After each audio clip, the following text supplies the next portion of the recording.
Hello student, good morning to all. Today is 26th of December 2020 and today we will see a second chapter of grammar, that is kinds of sentences म्हणजेच काय तर वाक्यांचे प्रकार. So let's see the pronunciation of that four peoples. In that, mother is their father and one boy and girl is there. What they are saying, what is the picture about? Means he asked a question, let's not touch the picture. Instruction is there, what a beautiful picture. And girl said, I think it's a picture of modern art. So these are the sentences, are these sentences are having four different types.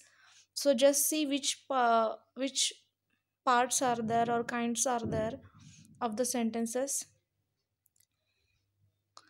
There are four kinds of sentences.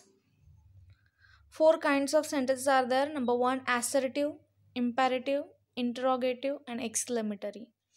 All sentences begin with a capital letter. ही चारही प्रकारची सुरुवात जी आहे वाक्याची ही capital लेटरने होत असते. So first we will see what is mean by assertive sentence. An assertive sentence gives us some information. It always ends with a full stop.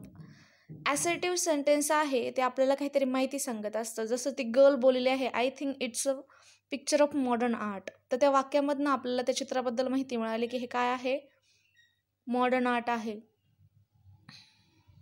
It always end with a full stop. आणि शेवटी याच्या काय नेहमी फुल stop येत असतो. For example दिलेला आहे त्यांनी, I think it's a picture of modern art. So this is assertive sentence. त्यातनं इन्फॉर्मेशन मिळते. That is called assertive sentence. म्हणजे एक विधान म्हणू शकतो आपण. एक विधान केलेलं असतं त्याला विधानार्थी म्हणू शकतो ॲसर्टिव्ह सेंटेन्सला. Imperative sentence. Number 3 point. And imperative sentence expresses command, order और रिक्वेस्ट. कमांड केली जाते. ऑर्डर, कमांड म्हणजे काय, आज्ञा केली जाते. ऑर्डर किंवा रिक्वेस्ट केली जाते. रिक्वेस्ट म्हणजे विनंती केली जाते किंवा ऑर्डर दिली जाते, सूचना दिल्या जातात. It always ends with a full stop. आणि हे पण फुल स्टॉपनी एंड्स होतं. For example, let's not touch the picture. म्हणजे आईने ऑर्डर दिली की त्या पिक्चरला हात लावायचा नाही. So this is called imperative sentence. Number 4, an interrogative sentence asks a question. It always ends with a question mark. Interrogative sentence च्या शेवटी काय असतं, क्वेश्चन मार्क असतो आणि यामध्ये नेहमी एक प्रश्न विचारला जातो. त्यामुळे त्याला इंटरोगेटिव्ह म्हणजेच काय, प्रश्नार्थी वाक्य आपण म्हणू शकतो. For example, what is the picture about. हे पिक्चर कशाबद्दल आहे. Number 5, an exclamatory sentence expresses sudden or strong feelings. It always ends with an exclamation mark. Exclamatory सेंटेन्समध्ये काय होतं, express sudden or strong feelings. म्हणजे काय, त्या आपल्या भावना व्यक्त केल्या जातात त्या वाक्यामधनं आणि त्या वाक्याच्या शेवटी नेहमी एक्सक्लेमेशन मार्क असतं. For example, what a beautiful picture. आणि त्यामध्ये शेवटी काय आलेलं आहे, एक्सक्लेमेशन मार्क आलेला आहे त्या ठिकाणी. उद्गारार्थी वाक्य म्हणू शकतो आपण त्याला. यामध्ये उद्गार निघतात. जसं की त्यांचे फादर बोलले की व्हॉट ब्युटिफुल पिक्चर, किती सुंदर चित्र आहे हे. So this is called exclamatory sentence. Exercise is there. Exercise 1. Write assertive, imperative, interrogative or exclamatory for the sentences given below. Number 1. Do you like apples? This is interrogative sentence. का, कारण शेवटी वाक्याच्या काय आलेलं आहे, question mark. Number 2. Listen to your elders. म्हणजे काय, order केलेली आहे किंवा कमांड दिलेली आहे, त्यामुळे यामध्ये काय आहे, इम्पेरेटिव्ह सेंटेन्स आहे. मोहन स्विम्स वेल. विधान केलेलं आहे, मोहन चांगला पोहतो. ॲसर्टिव्ह सेंटेन्स, विधान केलेलं आहे किंवा त्यातनं आपल्याला माहिती मिळते मोहनबद्दलची की मोहन चांगला पोहू शकतो. Number 4, what a smart girl you are. तू किती चांगली मुलगी आहे किंवा स्मार्ट किंवा हुशार मुलगी आहे. शेवटी काय आलं आहे, उद्गारवाचक चिन्ह, त्यामुळे एक्सक्लेमेटरी सेंटेन्स आहे. Our class went for a picnic yesterday. विधान केलेलं आहे, ॲसर्टिव्ह सेंटेन्स. इन्फॉर्मेशन मिळते की काल कुठे गेले होते. Where is the principles office. Question विचारलेला आहे, क्वेश्चन मार्क आहे शेवटी, त्यामुळे interrogative sentence. Don't bang your desk. Command दिलेली आहे किंवा ऑर्डर दिलेली आहे की तुमची बेंच वाजवू नका, त्यामुळे इम्पेरेटिव्ह सेंटेन्स आहे हे. अ stitch in a time saves 9. विधान आहे हे की वेळीच घातलेले 9, वेळीच घातलेला एक टाका पुढचे 9 टाके घालण्याची वेळ येत नाही. विधान केलेलं आहे, ॲसर्टिव्ह सेंटेन्स आहे. How well polished your shoes are. शेवटी एक्सक्लेमेशन मार्क आहे, त्यामुळे exclamatory sentence.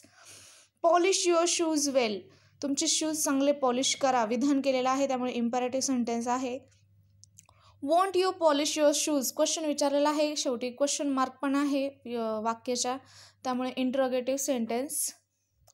Exercise 2. Arrange the words given below to form correct sentences. Use suitable punctuation where necessary. जे वर्ड्स आहे त्यांना अरेंज करायचं आहे करेक्ट सेंटेन्समध्ये, कारण ते जे वर्ड्स फक्त असेच दिलेले आहे, त्यामध्ये सेंटेन्स बनवलेलं नाही आहे.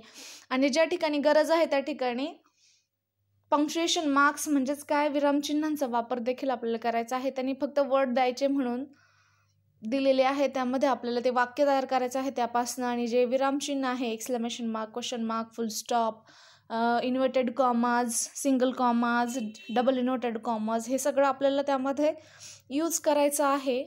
Number 1. Word are there. A delicious cake bake mother. Answer काय आहे त्याचं, mother baked a delicious cake. विधानार्थी वाक्य आहे, त्यामुळे शेवटी full stop. Are of the monkeys where the cages. Where are the cages of the monkeys. Question विचारलेला आहे, त्यामुळे क्वेश्चन मार्क येतो शेवटी.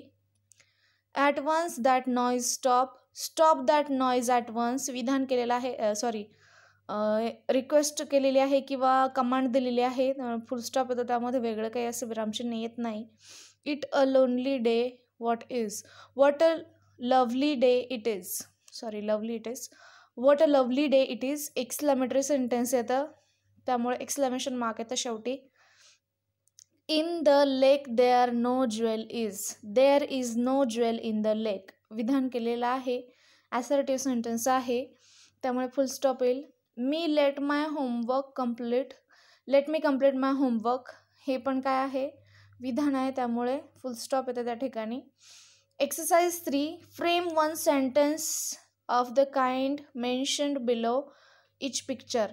पिक्चरमध्ये जे काही मेन्शन केलेलं आहे किंवा जे काही दिसत आहे त्यापासून सेंटेन्स बनवायचं आहे आपल्याला, आणि कोणत्या टाईपचं बनवायचं आहे ते पण त्यांनी टाईप खाली दिलेलं आहे. Why can't I have some balloons. Interrogative sentence म्हणजे प्रश्नार्थी वाक्य बनवायचं होतं. ते मुलगा रडतोय आणि विचारतोय why can't I have some balloons. माझ्याकडे काही बलून्स का नाही आहेत असं विचारतोय आईला.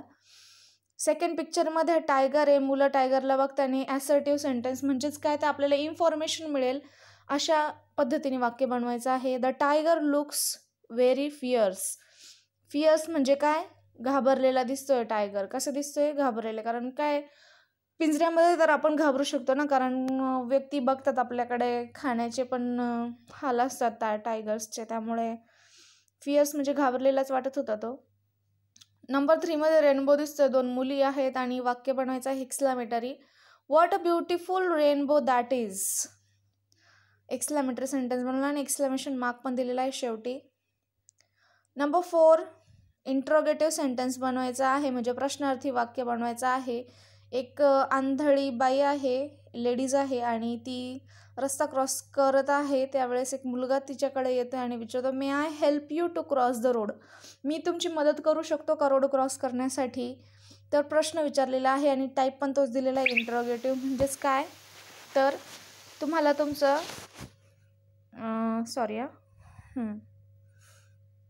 प्रश्नार्थी वाक्य बनवायचं आहे त्या ठिकाणी. ओके. नंबर 3.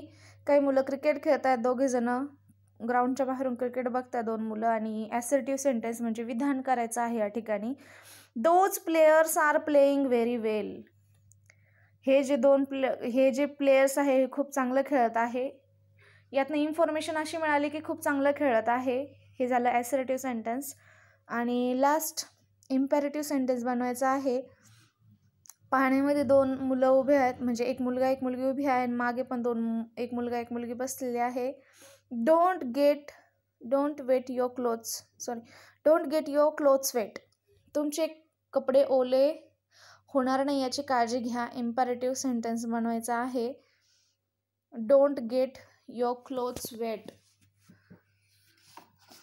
म्हणजेच काय, तर तुमचे कपडे ओले होणार नाही याची काळजी घ्यायची आहे. इम्पेरेटिव्ह सेंटेन्स बनवायचा आहे या ठिकाणी. Imperative sentence Wait a student. Wait for few minutes.